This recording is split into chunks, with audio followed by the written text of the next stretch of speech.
Whoops. Where are we? Where are we? Hello everyone, welcome to We're in the Superman Phantom Homepage Zone. Live, brought to you by supermanhomepage.com, the number one Superman fan site in the world. In this, our May 29th, 2023 show, we're going to be covering a range of topics, including all the promotional stuff and some of the reviews coming out about the Flash movie. We're going to be talking about what's happening with Max and some of the Superman streaming service, or things available on the streaming service. We're going to be talking Superman and Lois, the latest episode, comic books, so much more. We've got so much to talk about tonight. And to let you know how you can get involved in tonight's show, let me introduce you to my co-host, Michael Bailey. Hey Mike, how you doing? I'm doing okay. How are you, Steve? I'm doing well, thanks. Did you get cable back? No. I don't know what's going on. The world's on fire and nothing makes sense. How have you been? I'm just. I am clearer than normal, but still slightly blurry. Actually, folks, I'm clear as a bell. You've all just been drinking heavily. Yeah, that's right. This is completely on you. Ignore that Steve is clear right now. I'm doing fine. Went to the Renfest today with the wife. Didn't stay long because it's rough going there. It's uneven terrain. It really drives her crazy. Okay. But no one wants to hear me about me going to the Renfest and spotting a Superman beer mug at one of the vendors. That was obviously etched by them.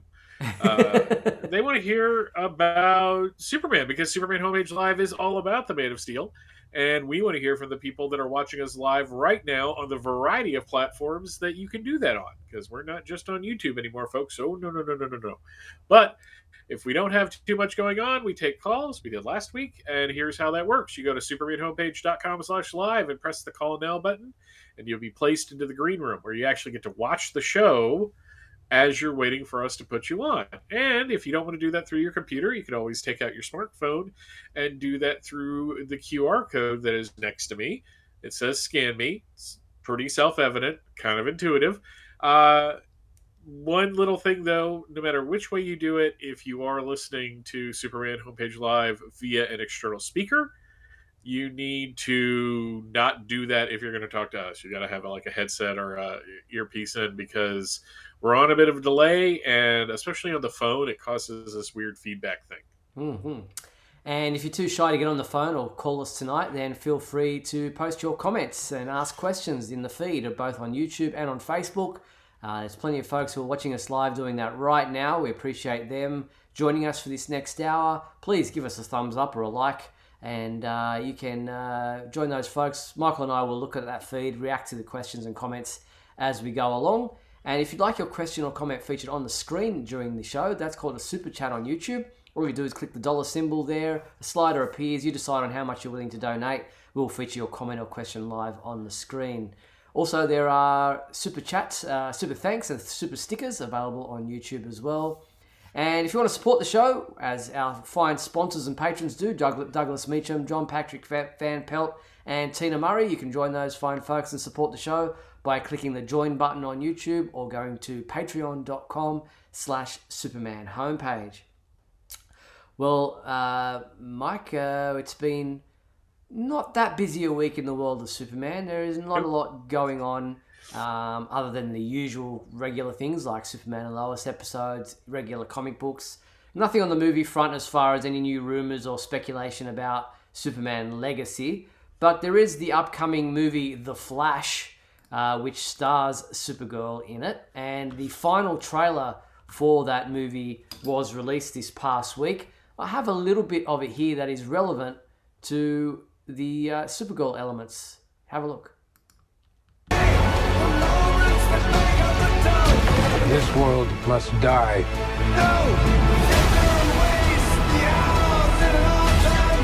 I'm not gonna lose her again. It's not Clark. My name is Kara. I will help you.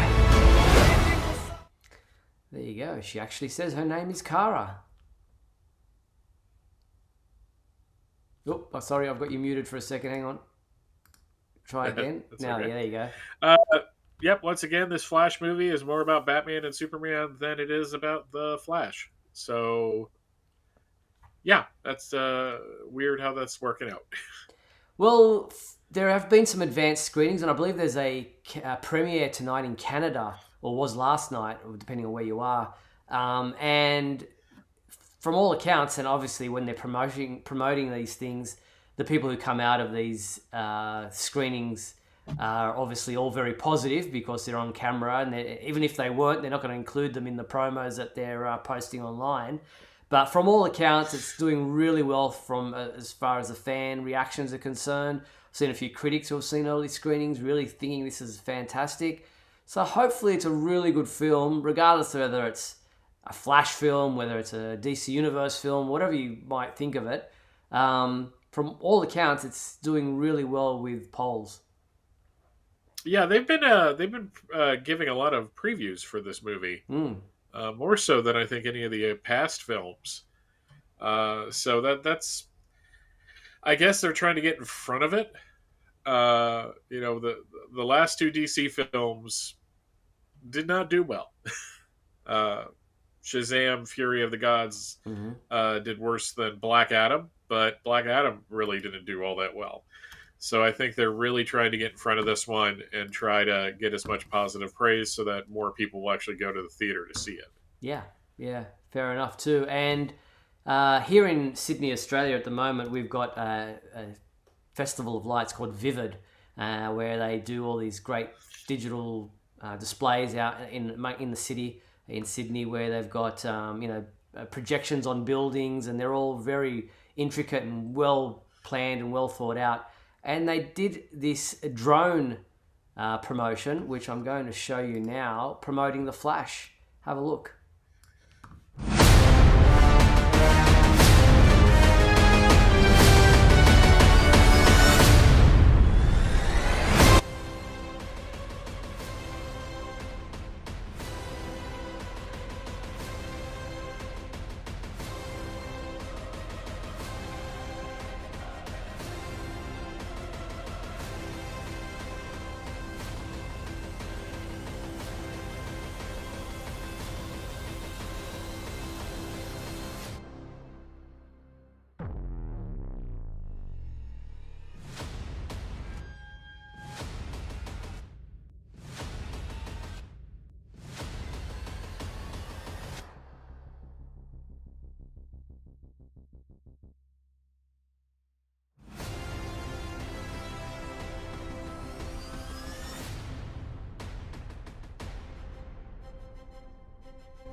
Pretty impressive.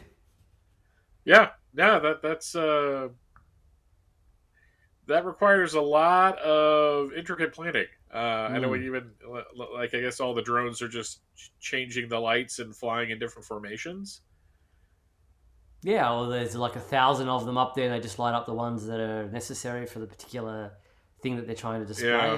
It is pretty impressive.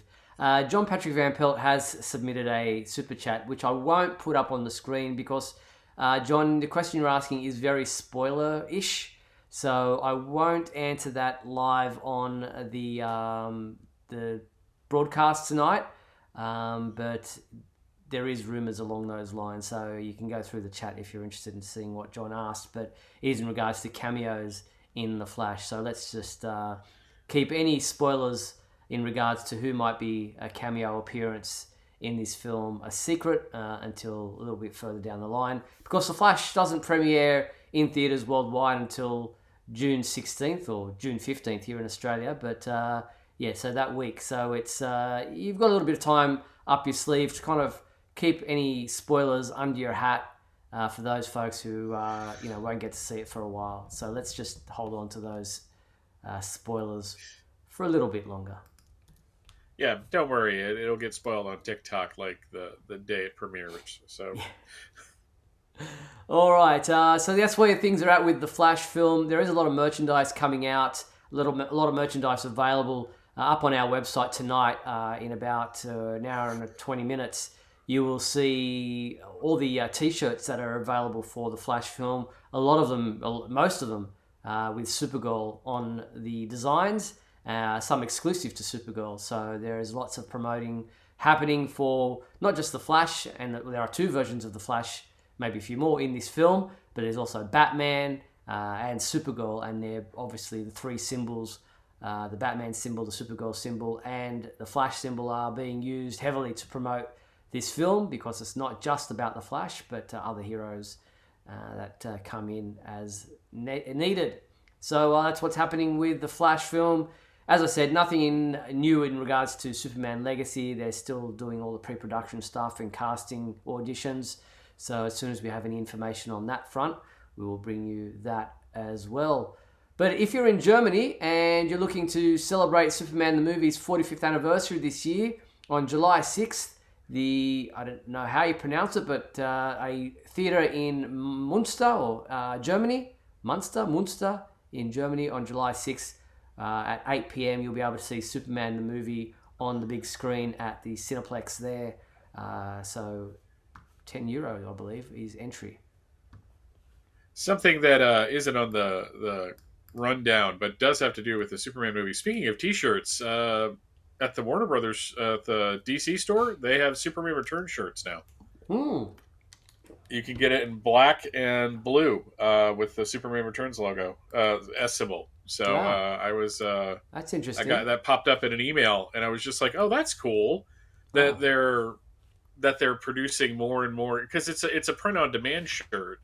So it really doesn't cut. They don't have to produce a bunch of them and then try to sell them. So I think we're going to see more and more kind of cool. I mean, they're a little expensive, but I'm really cheap when it comes to t-shirts. I paid like $8 for the one I'm wearing right now. So, spending $25 and then $10 on shipping to get a shirt is a bit pricey. But if you want like a Superman the movie poster shirt or a Superman Returns, they're available on the DC store right now. There you go. Would be nice if DC threw us some. Oh yeah, no, I'll take the 3XL DC. Send me all the Superman shirts you want. Put it on black. I'll be happy. There you go. Speaking of Superman the movie, we just mentioned the German theatre showing, but now that HBO Max has rebranded as Max, they've been promoting what's available and what's available to stream. And Superman the movie, amongst many others, is now available to stream on Max. So it's now called Max, not HBO Max anymore, but it's pretty much the same streaming service. I've just rebranded it and I guess made a bunch of things more available or newly available. So Superman the movie is one of those. I believe it's the 4K version as well. I wonder how that looks on just I guess it just looks like Blu-ray quality on a standard television. Yeah. Yeah. Like you're not going to get the clarity of the 4K.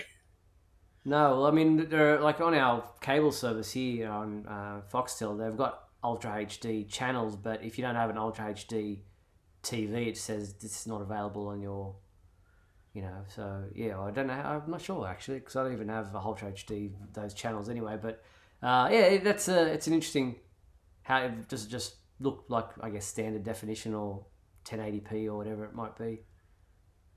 But, yeah. I don't know. They're getting more and more complicated as far as what these things look like, and it's like, how much more vivid and clear can it get? I guess it's gonna get to the point where they're just streaming it right into your brain. Yeah. It'll be like the scene from Batman Returns. You'll have the box like stuck on your head, and it'll just come right in through that way. There you go. So that's the movie side of things. A few interesting things happening around about Superman the movie. Depending on where you are, you might find still screenings happening in your area, which try to keep an eye out for what's available. But if you see anything in your neck of the woods, then please let us know if you know of the movie screening anywhere for its 45th anniversary. All right, let's move over to the TV side of things, where the latest episode of Superman and Lois aired last week, titled The Dress. Did we talk? We didn't talk about this, did we? Has it been? There's been no break. It was the week before that was a break when you. No. We're due up. I think I threw you off by actually sending in my review at the time period it was due. or that I normally like I'm A little bit supposed to get early. it to you. Which peek behind the curtain, I was exhausted that day because I had to get up really early and like drive an hour and a half to go to store training, and when I got then drive another hour and a half to get home. So I was just like, if I don't get this done now, I'm not going to get it done tomorrow. So I'll just knock it out.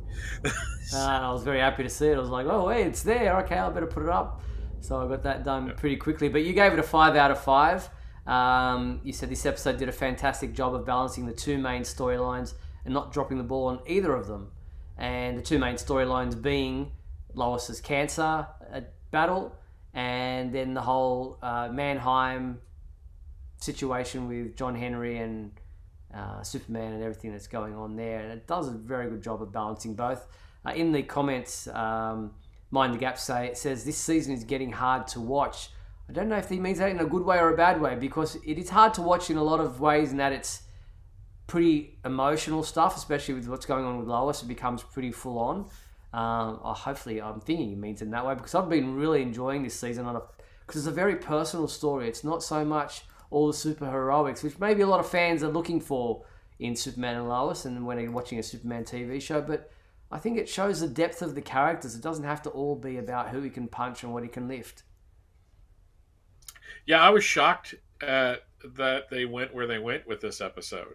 Uh, One of the things about breast cancer specifically is that one of the options that is given to people, given to women, is and men who get it too. It's rare, but it happens. Yes. It is a mastectomy, is a removal of the breast, and I can speak from some experience, not with my wife, but with my mom, that it was a discussion between my parents when she first got cancer, when she had cancer the first time.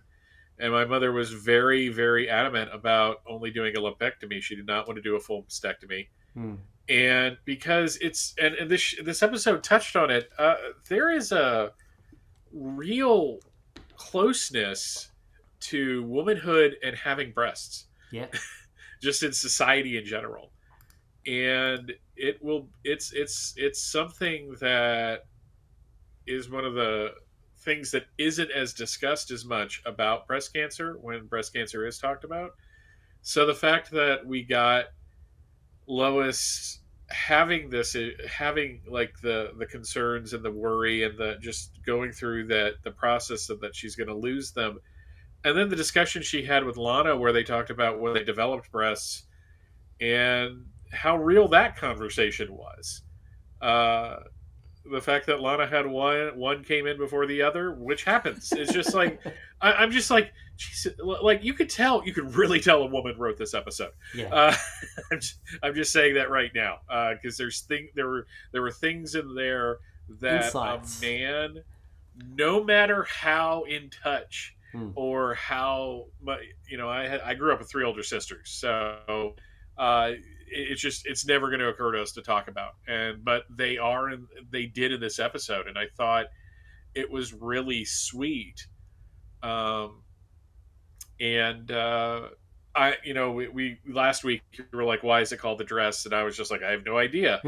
And then it just turns out that this is just the symbol of all of Lois's angst. Yeah. So that part of it was just so well done. Yeah, it was. And it was nice to see some flashbacks about that time in their lives where she was going for that award. Yep.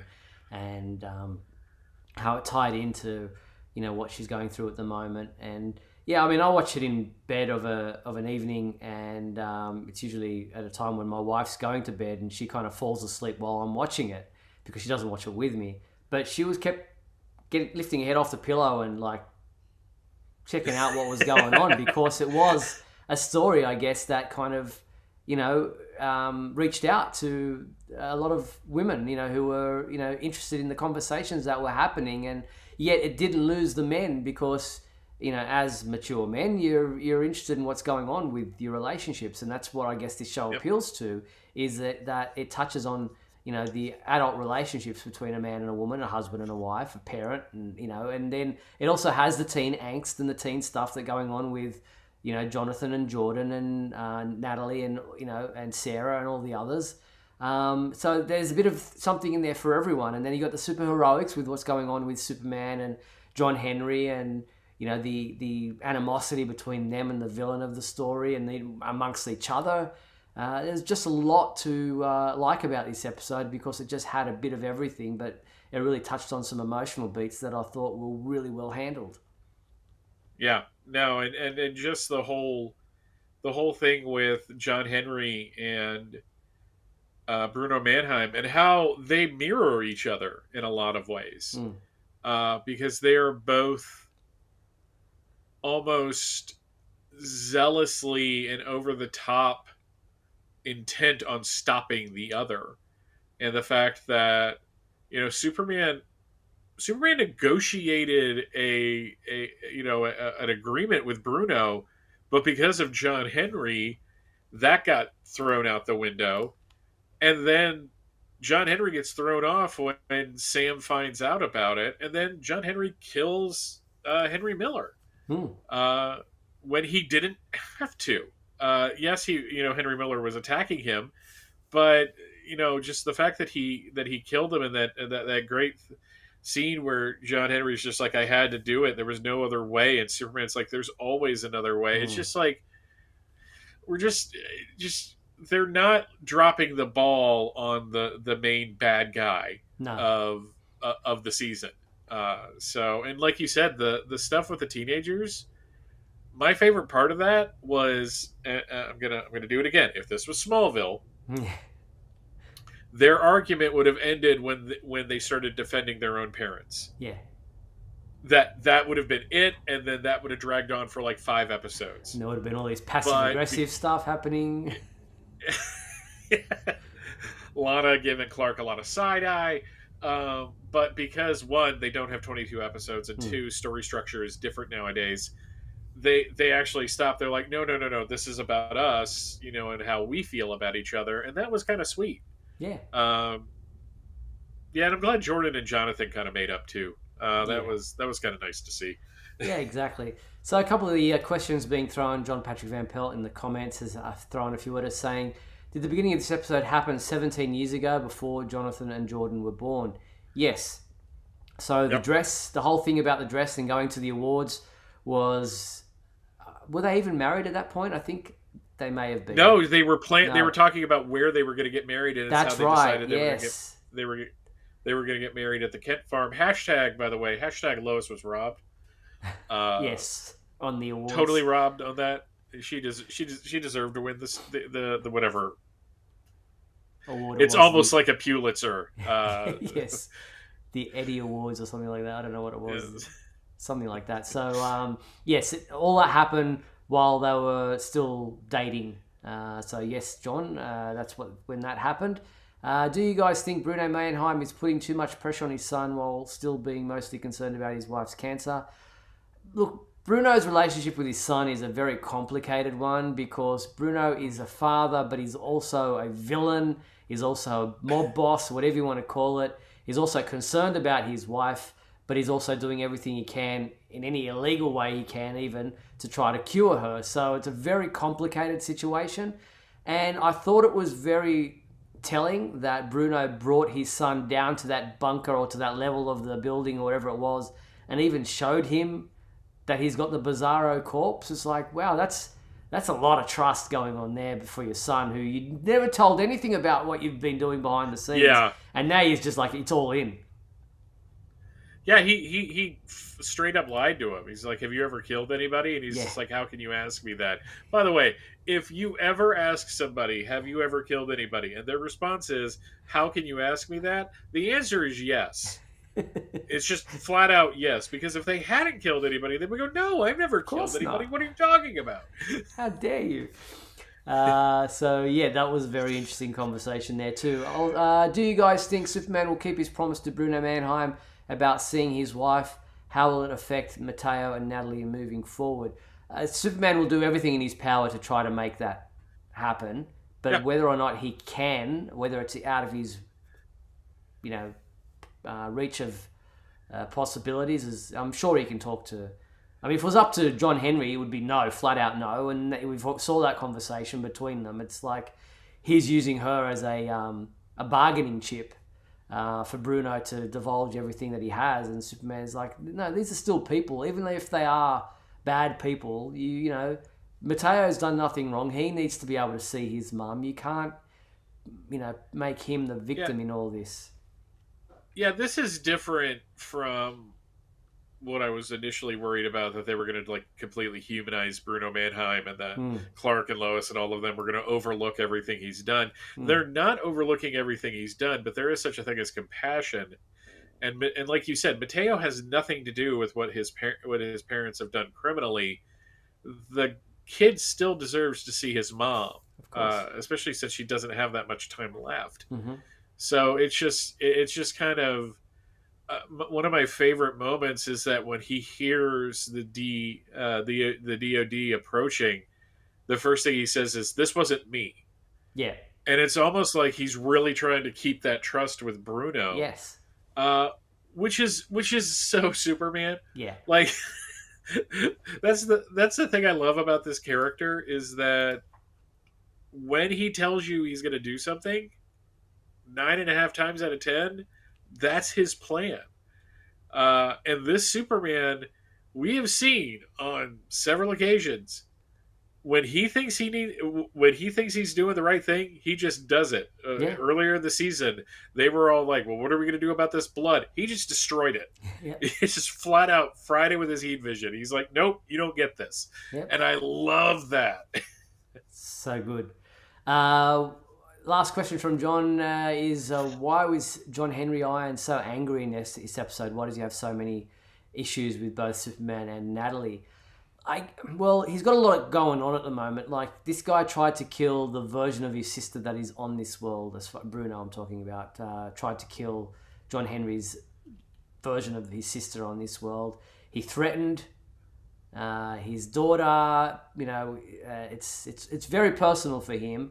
And he's obviously got a very, very headstrong way about doing things that is not necessarily Superman's way. So even though we think of him as Steel, or, you know, as a hero, he's very different than the way Superman would do things in this version of the story. And so they're at odds as far as how to deal with things. And so John Henry has his particular way of doing things. And when you're angry and when you're frustrated and you've got a lot going on, you don't necessarily think straight. And you don't think about the damage you're doing to the relationships around you. And so I guess he's being very pig-headed. Yeah, and I don't think he's mad at Nat. He's just trying to protect her, and he's going about it in a very overbearing way. But to be fair, Mr. Orr and 3 other goons tried to kidnap him in broad daylight, and then they had a pretty open fight. I feel bad for the people of Smallville right now. Whoever's on Main Street at any given time, but there's like the fact that they trashed, as you know, when Henry Miller came to attack, the fact that they trashed as much of the mainstream Smallville, I'm like, this has got to have some ramifications down the road, because this isn't Metropolis. This doesn't happen here. Yes, they had the whole thing with the Kryptonians, you know, a couple seasons ago. And the entire world almost got destroyed last time, so it wasn't just Smallville, but this is different.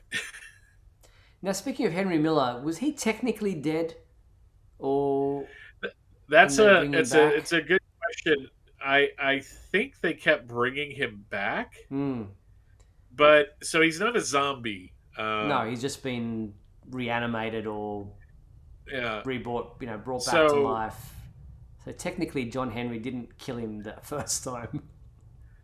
Yeah, that's you know, we could go to pedantry corners about this and really parse out. Well, did he kill him? Well, yeah, because he was up and about, and John Henry used his giant hammer to end his life. So yes, yeah.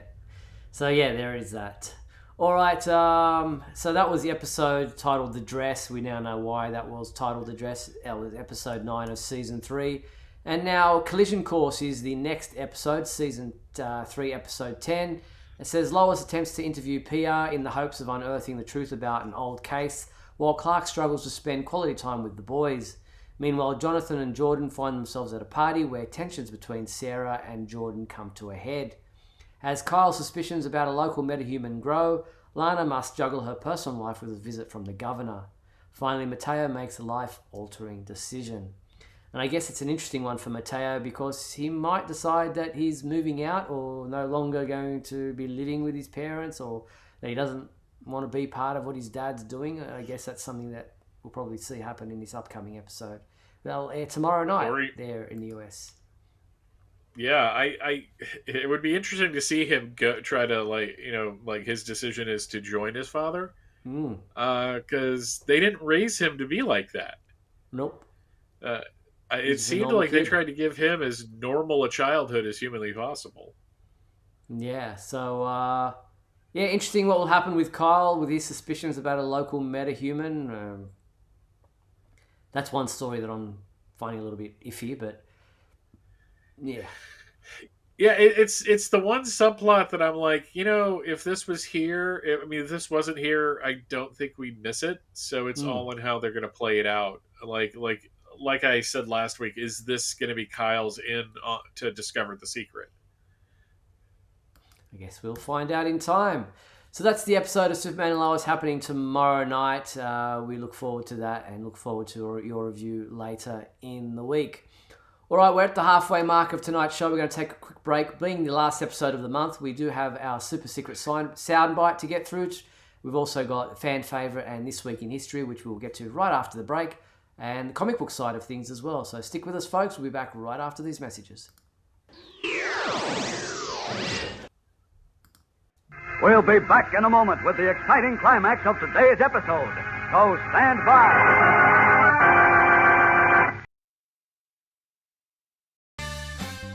If you're enjoying Superman Homepage Live, then please like and share this video with your family and friends.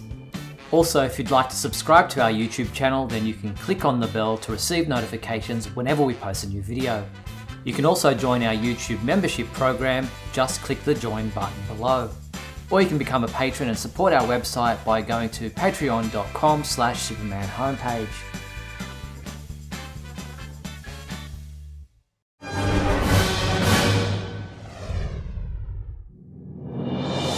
Up in the sky. It's a bird. It's a plane. No, it's SupermanHomepage.com, the #1 Superman fan site in the world. SupermanHomepage.com, covering the world of Superman from the 1930s to today. News, reviews, rumors, and reports. SupermanHomepage.com for all your Superman comics, TV shows, movies, cartoons, radio shows, and more. Everything you ever wanted to know about the Man of Steel and more. SupermanHomepage.com. Thanks, Superman Homepage, for all the support over the years. I really appreciate it. I'm Matt Bomer. I'm the voice of Superman in Superman Unbound, and this is the Superman Homepage. Right here on Superman Homepage. Attention, Superman fans. Superman glasses are coming to Taco Bell. That's right. Taco Bell is offering Superman glasses with exciting scenes from the movie. There's 6 of them. Every time you buy a medium-sized Pepsi-Cola, you can buy a Superman glass. But supplies are limited, so hurry down to your Taco Bell and start your own collection of Superman glasses. Superman glasses, now only at Taco Bell.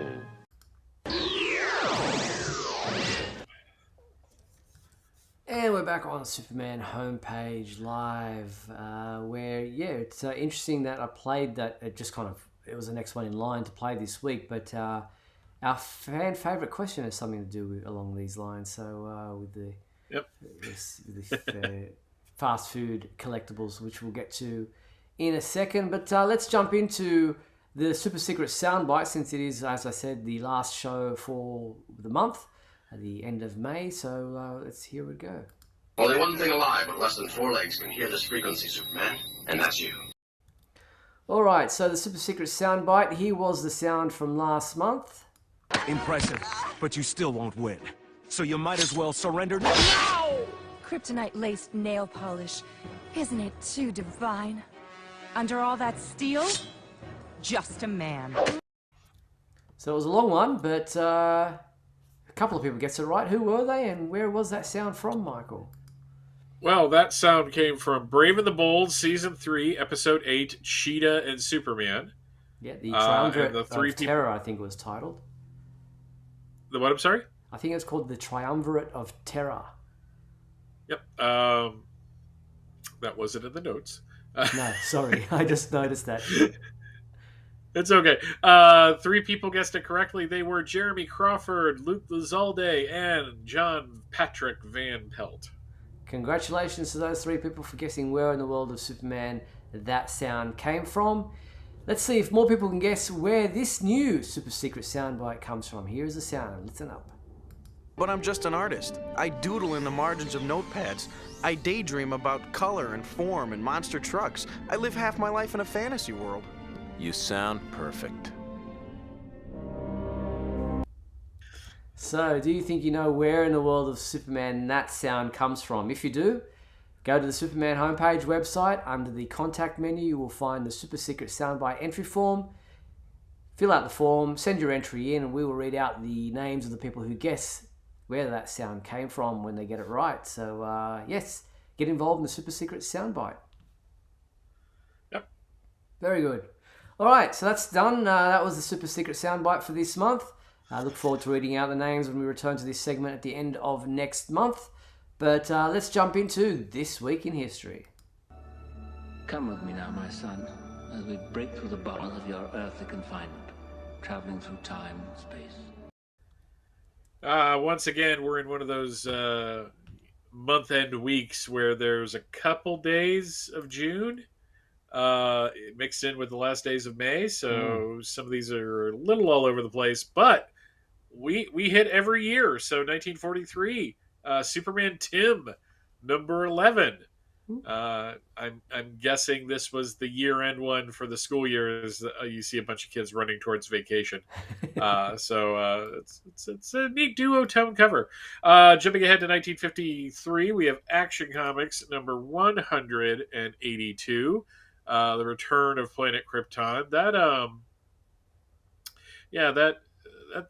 That's a weird-looking gun. And I love Wayne Boring, but sometimes his Superman was a little top heavy. But I'm not going to complain too much about that. No, if we're going to talk about great covers, 1963 Action Comics number 302, The Amazing Confession of Super Perry White. I did not have a chance to look this up. I'm wondering if this is the first appearance of the super cigars, because Perry got cigars that gave him temporary superpowers. Which is just amazing.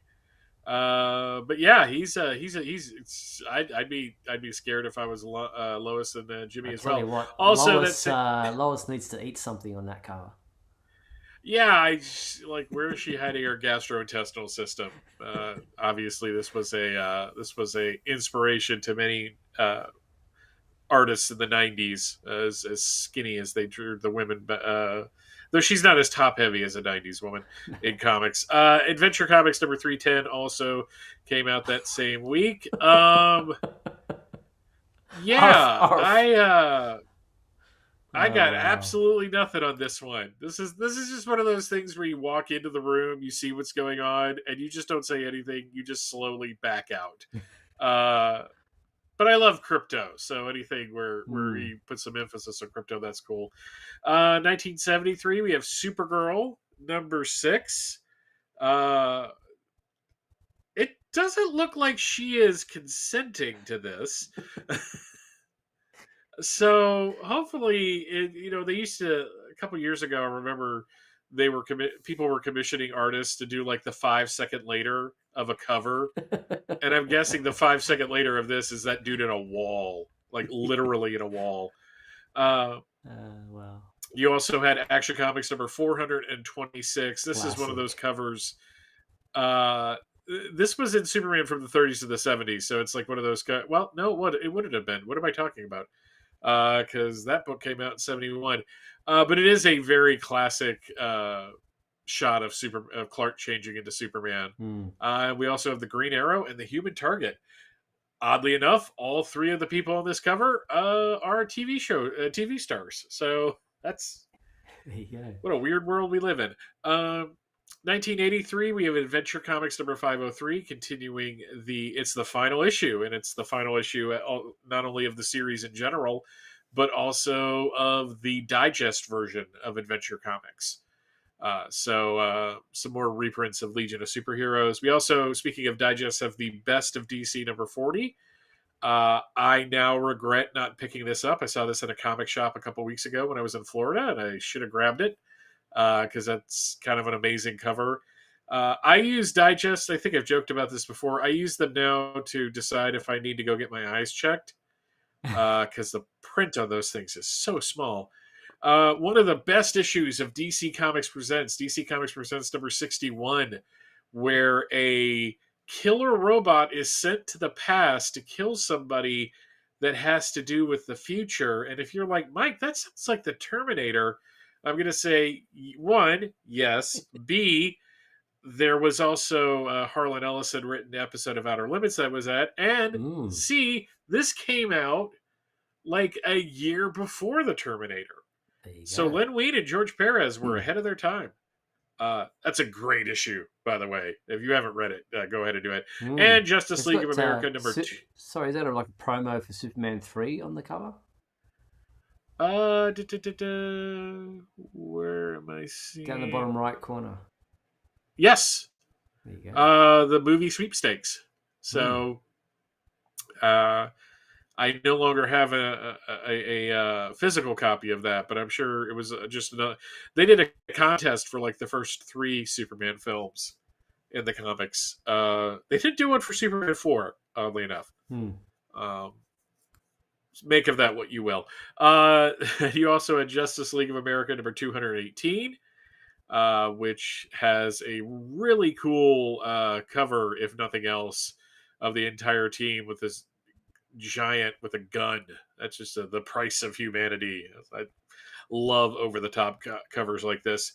1993, the reign of the Superman continues with Superboy meeting Supergirl. He was chest choking, y'all. If you remember the issue, you'll get that joke. But this is when Superboy and Supergirl fight the Stinger, which is one of the most 90s villains you will ever see. Jumping ahead to 2003, we have JLA number 81, which of course Superman was a member of the team at the time. This was I forget what that story was about. The White Rage. Is it White Martians? Maybe. It was maybe yeah. Like the back end of Joe Kelly's run on JLA is kind of a like I don't remember much of it. The Stephen T. Siegel run of Superman continues in Superman number 193 as Superman and Sor-El are apparently caught in a nuclear explosion. And Titans Young Justice Graduation Day number 2. Now, Superman isn't technically in this. I mean, Superboy is. This was weird at the time, and I don't know if you remember this. That is a Superman robot. Right, yes. That is attacking the Titans. And eventually one of them, the robot kills Donna Troy. And I remember this was one of those moments where I'm like, something is fundamentally changing at DC Comics because there hadn't been Superman robots in decades by this point. So, and the graduation day was all about setting up the new Teen Titans and Outsiders book that would be coming out in a couple months. 2013, strap in, folks. It's a lot of stuff that has nothing to do with the main continuity. We have Adventures of Superman number 1, which is the print edition of the digital thing. If you've never read these, pick them up. They're really good. Really good. We have Injustice, Gods Among Us number 5, continuing that storyline and continuing into like 15 billion series after that. Smallville. And that's not a shot. It's just it is. Smallville season 11 special number 1, which has Batman and Martian Manhunter in it. And if you've noticed at the top of these, all of those have a Man of Steel in theaters. And that is because a couple days later, the All-Star Superman Special Edition number 1 came out. You had 2 covers. You had like the main one, and then you had one that was given away by Sears because Sears was a big uh, sponsor of this film. There's a not only does Martha work for Sears in the film, there's a pivotal scene in the movie takes place in a Sears. So I remember, I think I have both of these, if I'm correct. Yeah, I would have picked up both. That's me. Now, I don't know if there's any more than this, but on May 30th, in the real world, Aaron Smolinski was born in Calgary, Canada. This man has the hat trick of being the young Kal-El in Superman the movie, a kid who gets a picture of Superman in Superman 3, and he was in Man of Steel as well. So happy birthday tomorrow to Aaron. Yes, indeed. A good friend of the show as well. So great to wish him a happy birthday. I think looking ahead, just in early June, June 2nd, Stephen Bender, who played young Clark Kent in Superman Returns, was born in Missouri in 1989. So that's the other birthday that we have for this week as well. So happy birthday to him. I think June 5th will be next week, will it? Yep, that'll be next week. Yeah, so the Saturday is the 3rd. So, so yes, just the one birthday or two birthdays this week for Superman celebrities. So thank you, Michael, for this week in history. Well done. We'll jump now into the fan favorite segment of our show.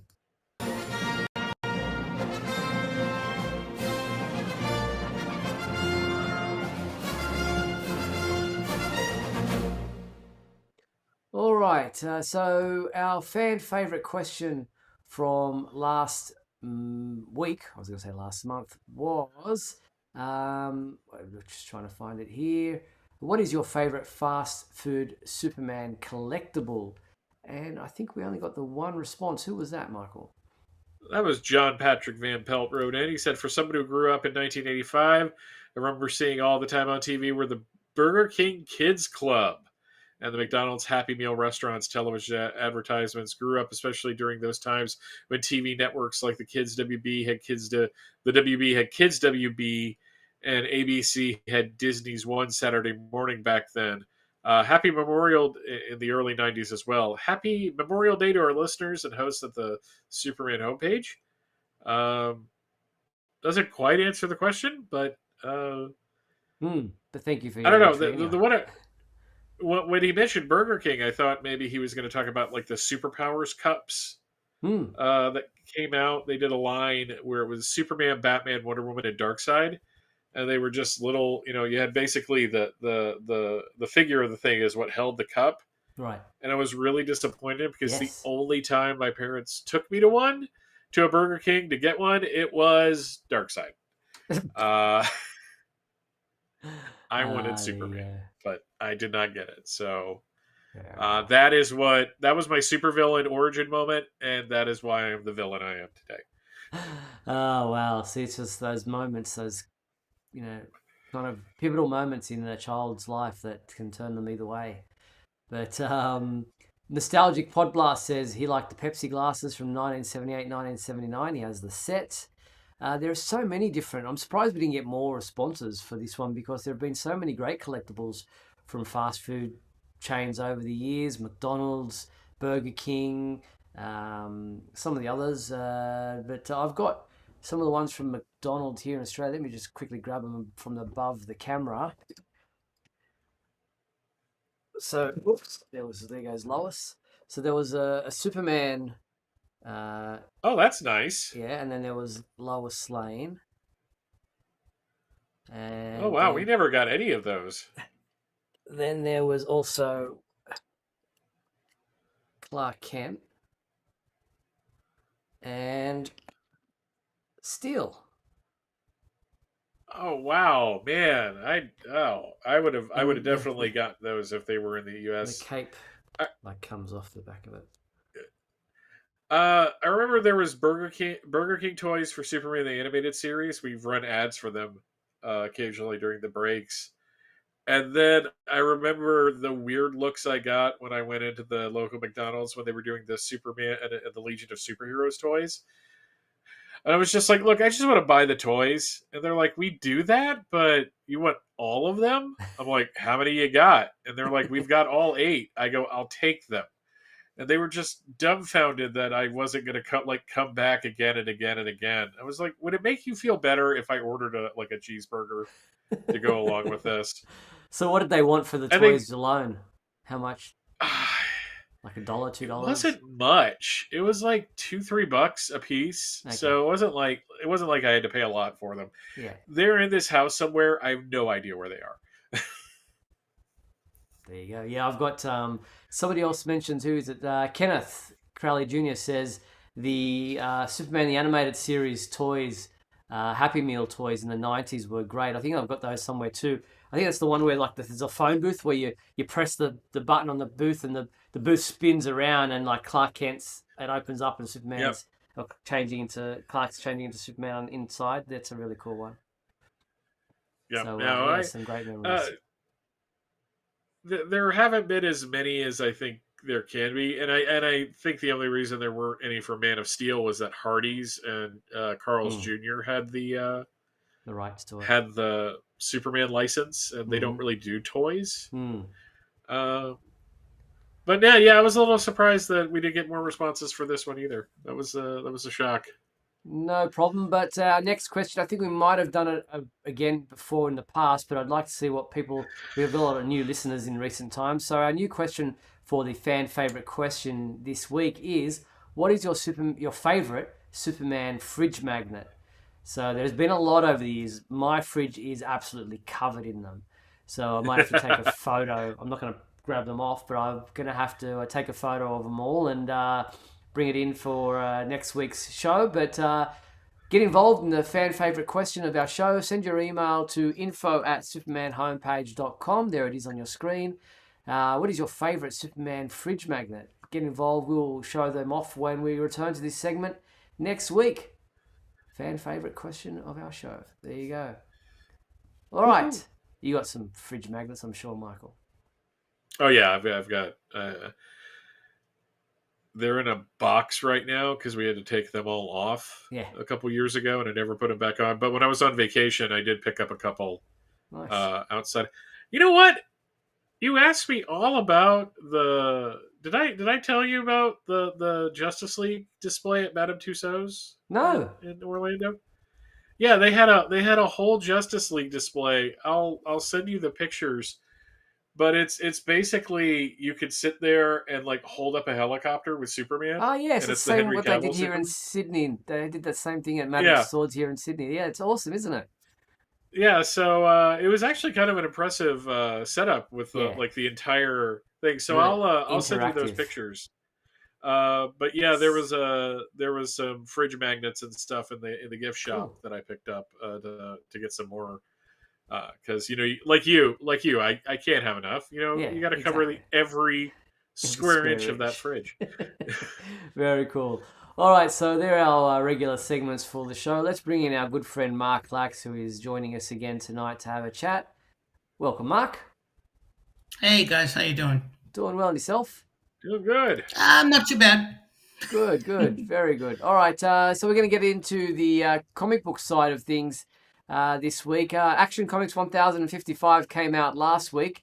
Our reviewer, James Lance, gave it a 5 out of 5. We gave the two top stories, the Philip Kennedy Johnson story and the Dan Jurgens story, a 5 out of 5.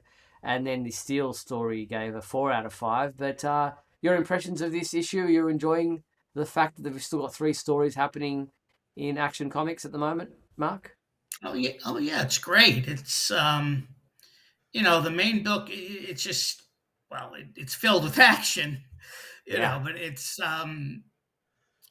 a great story. I mean, I know it seems to be coming to a head. It seems to be anyway. The Lois and Clark one is really good. I mean, obviously it's Dan Jurgens and it's a sequel to the miniseries, but it's really a good story. A nice little twist. In the last couple of pages, last couple of issues, but no, I'm enjoying it. I'm enjoying the Steel backup because I wasn't thrilled with the Power Girl backup. Yeah, but same.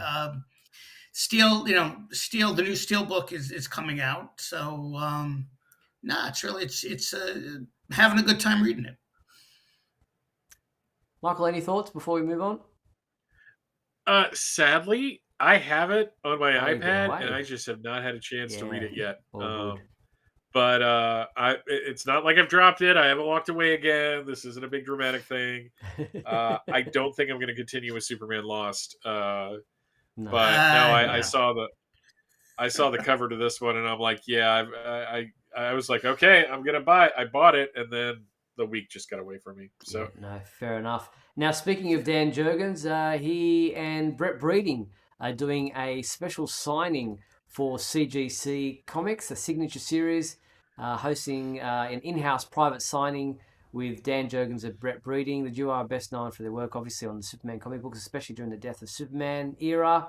And they'll be offering a limited number of remarks for purchase. So this is all happening soon, but if you've got something you want to submit, you have to have it in by July 7th to qualify for this private signing event. That's pretty cool. Yes, it is. Absolutely. All right. Now, as far as comic books that are available this week are concerned, here is what you've got to look forward to. I'll turn that off right there. We've got DC Pride 2023 #1. It's a one-shot. So obviously John Kent is involved in that, a story there. We've also got Power Girl Special #1. That is a one-shot as well, and that is available in a couple of different variant covers. And one especially that you'll see, she's got the symbol on the side of her shoulder, a jacket there. So there is that. And still a celebration of 30 years hardcover is out this week as well. So that's what you got to look forward to if you're a reader of comics. And it's kind of like it's skip week, because it's that month where you kind of got, an extra week in the month, and they don't have a regular comic book, so we've got a couple of one-shots. So there you have it. I'm going to be interested to see what's in that Steel one. That's interesting that they did a hardcover for him. I'm definitely going to be ordering that. Now, also, if you're in Australia and you're a stamp collector, then Australia Post has announced an upcoming release of Superman 85th anniversary stamps that also have these little direct decorative stickers. So there are 12 stamps in the collection that all feature a different design, and there's those little mini stickers as well. So that is something that you can order from your local Australia Post or ozpost.com.au. But that pretty much brings us to the end of tonight's show. Thank you, Mark, for calling in, and again, appreciate you stepping in while Michael was away those last couple of weeks. Oh, it was my pleasure. Thank you. All right, we'll talk to you soon. Take care. All right, guys. Take care. Bye. Bye. So, yeah, that brings us to the end of tonight's show. I want to thank everyone who tuned in to Superman Homepage Live and spent the past hour with us tonight. I want to thank our sponsors and patrons, Douglas Meacham, John Patrick Van Pelt, and Tina Murray. And thank you to you, my co-host, Michael Bailey. You've cleared up as the night's gone on. Yeah, it's getting better. We're gonna see how this goes down the road. I know Rachel's not watching anything on the Roku right now. Okay. So that's hopefully helping out. Very good. So Michael and I will be back next week on Monday the 6th, I think it was 6th of May? 6th of June, I should say. 6th of June. For another episode of Superman Homepage Live at 7:30 p.m. Pacific time. Hope you'll join us then. Until then, be sure to check out supermanhomepage.com for all your daily news updates on everything surrounding the Man of Steel. I'm Steve Eunice on behalf of myself and Michael Bailey, and thanks to our sponsors again, and thanks to everyone who watches the show both during the show and after the fact. I'm Steve Eunice. See you next week. Bye-bye. Bye.